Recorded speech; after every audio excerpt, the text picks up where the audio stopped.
This week's meal prep is sticky chili chicken with coconut rice and pickled cucumbers. It's a beautiful combination. It comes together in about 45 minutes and the macros are really good, which I'll run you through at the end of this video. And this right here is everything that we're going to need for today's recipe. Start with the marinade. This is where we build all the flavour for the chicken. In a large bowl, add 4 tablespoons of sweet chili sauce, 1.5 tablespoons of low sodium soy sauce, 1.5 tablespoons of honey, and 1.5 tablespoons of rice vinegar. Grate 3 cloves of garlic on a microplane to create a paste, and do the same with about 10 grams or 0.3 ounces of fresh and peeled ginger. Add that into the bowl and then add in 1 teaspoon of dried chili flakes, which is completely optional. Season with a small pinch of salt, just remember that there is sodium in the other ingredients, and also ground white pepper. Give it all a quick whisk, making sure you break up that garlic and ginger as it can clump, and make sure that the mixture is nice and smooth.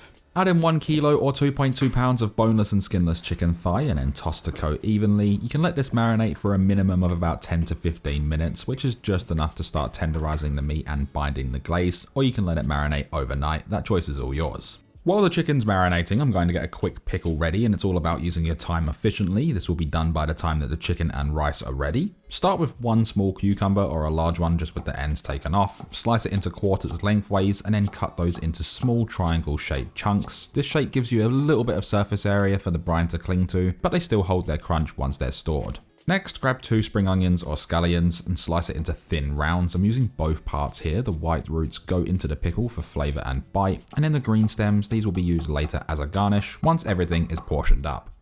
With the cucumber and spring onion into a bowl, we can add in 1.5 tablespoons of rice vinegar and 3/4 of a teaspoon, about 3 grams of sugar, and a nice big pinch of salt. Give it a quick mix to dissolve the sugar. The salt and vinegar will pull moisture out of the cucumber, softening it slightly while adding that clean, sharp flavour. And that is all it takes, a quick, simple pickle that adds freshness to balance out the sticky chicken glaze. Set it aside while we move on. It'll be perfect by the time everything else is ready. Let's then get 300 grams or 1.5 cups of washed jasmine rice into a saucepan. Add in 1 can or 400 milliliters of coconut milk and use 250 milliliters or 1 cup of water. I like to pour it into the can, give it a little swirl around, that way we're not wasting any ingredients, and add that into the rice. Add a touch of salt if you like to season your rice, and then make your way over to the stovetop, placing this over a high heat. Give it a stir to make sure nothing's clumped together and then bring it up to a boil. Once it's bubbling, lower the heat right down, place the lid on and let it cook for 12 minutes undisturbed, and then remove it from the heat and leave the lid on for a final 4 minutes. With everything out of the way, let's then use our time to get the chicken cooked, and by the time that the glaze is ready, the rice will be perfect and ready to rest. Add 1.5 tablespoons of peanut oil to a large pan over a high heat, and you want to see that oil start to shimmer. Lay in the marinated chicken thighs, keeping the remaining marinade aside for later, and you should hear that sizzle straight away. That's exactly what we want. Let these sit for about 5 to 6 minutes on the first side. This is where the caramelization happens. The sugars in the marinade start to brown and create that deep savory crust. If you move them too soon, you'll lose that color and texture. And there might be some hot and cold spots in your pan, so just move the chicken around, making sure you're getting even color all over. Once the first side's golden, flip them over and cook for another 5 to 6 minutes. You'll notice that the sauce in the pan starts to darken slightly, and that's where the flavor lives. And you'll also notice that there is a little bit of color difference in the chicken. There is some hot and cooler spots in the pan right now, so I'm just moving the chicken around, trying to find that consistent spot to get an even color all over the chicken. Now pour in all of that leftover marinade and let it bubble for around 1 to 2 minutes, and don't worry about any bacteria or raw chicken. It's going to cook out, it's only the sauce.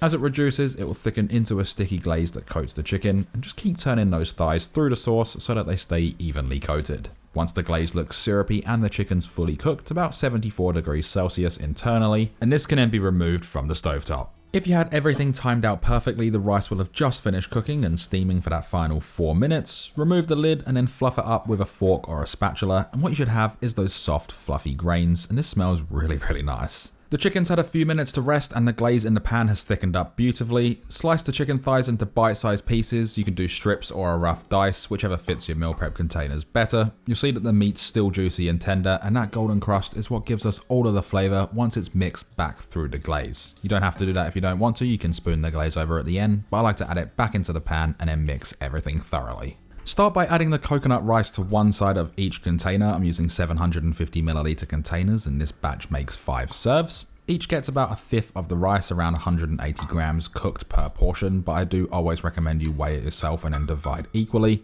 Drain the quick pickles and then add them to the other side of the container. The cucumber and the white part of the spring onion will keep their crunch and give you that hit of freshness to balance the glaze. Next, add the sticky chicken over the top of the rice and then spoon over any of that remaining glaze from the pan, and that's where all of the flavour is, so don't leave it behind. The sauce will soak slightly into the rice, which is exactly what you want when you reheat it later on. Finish each one with the spring onion stems that we sliced earlier. They add colour, freshness, and just enough sharpness to cut through the sweetness. This right here is the macros for an individual portion, and the full written recipe is listed in the description. Now with these, just let them cool down for about 15 to 20 minutes and then we can place on the lids. They'll last up to 4 days in the fridge and 3 months in the freezer. As for the pickles, I recommend taking it out before reheating it. You can store it in the same container, that's completely fine. And as for reheating, just put them in the microwave for about 3 minutes, mixing it around until it's nice and hot. So with that done, we can then dig in. The coconut rice is nice and creamy texture and flavor wise. It goes really well with that chicken. The chicken isn't overly spicy because sweet chili sauce isn't that hot anyway, but you got that really nice sticky, sweet, a little bit of a tang to it. And the pickled cucumber kind of balances it all out with that nice little bit of acidity. Beautiful combination of flavors, and I cannot wait for you guys to try it. Please do give the video a like, leave a comment and subscribe if you haven't already. I'll see you in the next one. Thanks for watching.